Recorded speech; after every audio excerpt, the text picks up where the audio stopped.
ಸಂತೋಷ ಸುದ್ದಿ ಅಂತಂದರೆ ವಾಲ್ಮೀಕಿ ಅಭಿವೃದ್ಧಿ ನಿಗಮದ ಚಂದ್ರಶೇಖರನ ಆತ್ಮಹತ್ಯೆ ಮಾಡಿಕೊಂಡಿದ್ರು.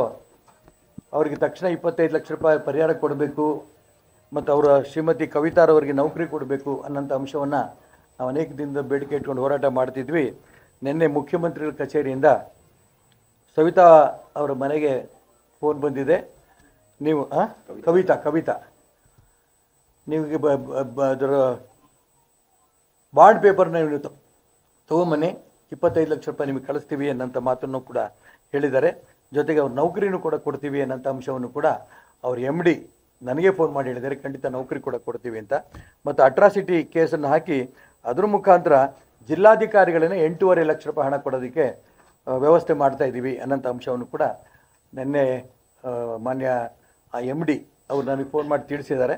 ಅವ್ರ ಮನೆಗೂ CM ಆಫೀಸಿಂದನೂ ಕೂಡ ಫೋನ್ ಬಂದಿದೆ. ಇದು ಬಹಳ ದಿನದಿಂದನೂ ಪೆಂಡಿಂಗ್ ಇತ್ತು. ಅವ್ರ ಮನೆಗೆ ಬಂದು ಆಗಲೇ ಅಧಿಕಾರಿಗಳು ಹೇಳಿಬಿಟ್ಟು ಹೋಗಿದ್ರು, ನಿಮ್ಗೆ ಯಾವ ನೌಕರಿನೂ ಕೊಡೋದಿಲ್ಲ, ಏನು ಪರಿಹಾರ ಸಿಗೋದು ಅನುಮಾನ ನಮಗೆ ಅಂತ. ಅದು 25 ಲಕ್ಷ ರೂಪಾಯಿ ಬಗ್ಗೆ ಕೇಳಿದ ನಂತರ ಈಗ ನಿನ್ನೆ ಬಾಂಡ್ ಪೇಪರನ್ನು ತೊಗೊಂಬನ್ನಿ ಅಂತ ಹೇಳಿದ್ದಾರೆ. ಅವರು ಬೆಂಗಳೂರಿಗೆ ಹೋಗಿ ಅದನ್ನು 25 ಲಕ್ಷ ರೂಪಾಯಿ ಚೆಕ್ಕನ್ನು ಕೂಡ ಕಲೆಕ್ಟ್ ಮಾಡ್ಕೊಂಡು ಬರೋದಿದ್ದಾರೆ.